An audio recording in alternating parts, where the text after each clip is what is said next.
আসসালামু আলাইকুম। Your payout account is restricted from monetising. এই সমস্যাটি কেন হয় প্রত্যেকটা ফেসবুক ক্রিয়েটরদের অবশ্যই জানা উচিত। কেননা এই সমস্যাগুলো কেন হয় এই বিষয়গুলো যদি আপনি না জানেন সেক্ষেত্রে যে কোনো সময় আপনার পেআউট অ্যাকাউন্টটাও কিন্তু এরকম রেস্ট্রিক্টেড মনিটাইজিং হয়ে যেতে পারে। আর এই সমস্যাটা যদি আপনার হয় সেক্ষেত্রে কিন্তু আপনি এখান থেকে যে আর্নিংটা দেখতে পাচ্ছেন এখান থেকে 100, 200, 500, 1000 আপনি যত ডলার ইনকাম করবেন একটা টাকাও আপনি কিন্তু আপনার ব্যাংক অ্যাকাউন্টে দেওয়া হবে না।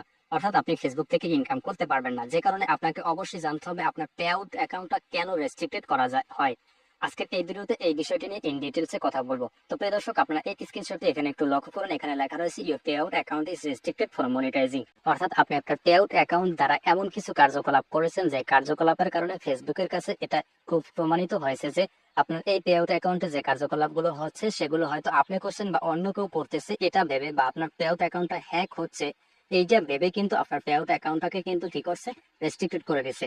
তবে এখানে কিন্তু আরো একটি বিষয় রয়েছে, এই রেস্ট্রিক্টেড মনিটাইজিং এর আগে কিন্তু আপনাদেরকে আরো একটি নোটিফিকেশন দিয়েছিল, অর্থাৎ আইডেন্টিটি ভেরিফিকেশনের। অর্থাৎ আপনার পে আউট অ্যাকাউন্টটাকে আইডেন্টি ভেরিফিকেশন করার জন্য একটা আগে মেসেজ দিয়েছিল, যেটা কিন্তু অসাবধানতার কারণে আপনারা না করার কারণে আপনার দ্বিতীয়ত আপনার এই পে আউট অ্যাকাউন্টটা কিন্তু রেস্ট্রিক্টেড করা হয়েছে। এবারে আসুন আপনার পে আউট অ্যাকাউন্টের ভিতরে কোন কোন কাজগুলো করা যাবে না, আর যদি করেন সেক্ষেত্রে আপনার পে আউট অ্যাকাউন্টটা রেস্ট্রিক্টেড মনিটাইজিং হতে পারে। তো এর মধ্যে দেখা যায় প্রথমত আপনারা যে ভুলটা করে থাকেন সচরাচর সেটা হচ্ছে যে আপনাদের পে আউট অ্যাকাউন্টের দেখা আপনাদের পেজের একাধিক এডমিন থেকে থাকে। আর আপনাদের পেজের একাধিক এডমিন থাকলে আপনি পে আউট অ্যাকাউন্টটা বা আপনার পেজের ইনস্ট্রিম বা অ্যাডস অন রিলস যখন সেট আপ আসে, সেট আপ করার সময় আপনারা যেই এডমিন আইডির আন্ডারে রেখে আপনাদের পেজটাকে মনিটাইজেশন করেন সেইটাই কিন্তু আপনাদের পে আউটের এডমিন হয়ে যায়। আর বাকি দেখা যায় আপনার ওই পেজের যতগুলো এডমিন থাকুক না কেন সেটা আপনার শুধু পেজেরই এডমিন থাকবে, বাট আপনার পে আউটের এডমিন কিন্তু ওই একটাই থাকে। কিন্তু এখানে দেখা যায় অনেক সময় কি করেন, আপনাদের পে আউটের এডমিনটা দেখা যায় আপনারা পরিবর্তন করার চেষ্টা করেন। এই পে আউট এডমিন পরিবর্তন করার সময় আপনারা প্রপারলি কাজটা না জানার কারণে আপনাদের দেখা যায় পে আউটটার এডমিনটা আপনারা সঠিক নিয়মে পরিবর্তন করতে পারেন না। আর এই পরিবর্তনটা করতে না পারার কারণে ফেসবুকের কাছে কিন্তু একটা নোটিফিকেশন যায় যে এই পে আউটের এডমিনটা বারবার পরিবর্তন করার চেষ্টা করা হচ্ছে।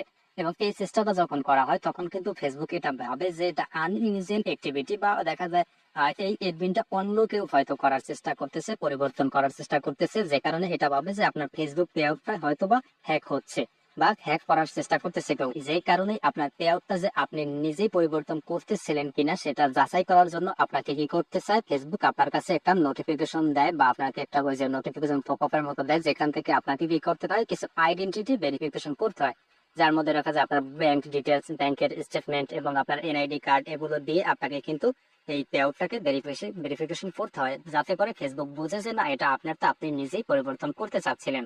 এছাড়া আরো বেশ কিছু কাজ দেখা যায়, আপনারা আপনাদের ফেসবুক পে আউটের ডেট অফ বার্থ অনেক সময় পরিবর্তন করার চেষ্টা করেন, বা অনেক সময় দেখা যায় আপনাদের ডেট অফ বার্থ ভুল হয়ে যায় কিংবা নামে ভুল থাকে, এগুলো সংশোধন করার চেষ্টা করেন, বাট আপনারা সঠিক নিয়মে না পারার কারণে ফেসবুকের কাছে কিন্তু আনইউজুয়াল অ্যাক্টিভিটি হিসেবে বা এটা আর ফেসবুক এটাই দেবে না এই জিনিসগুলো কোনো হ্যাকার এইগুলো পরিবর্তন করতেছে।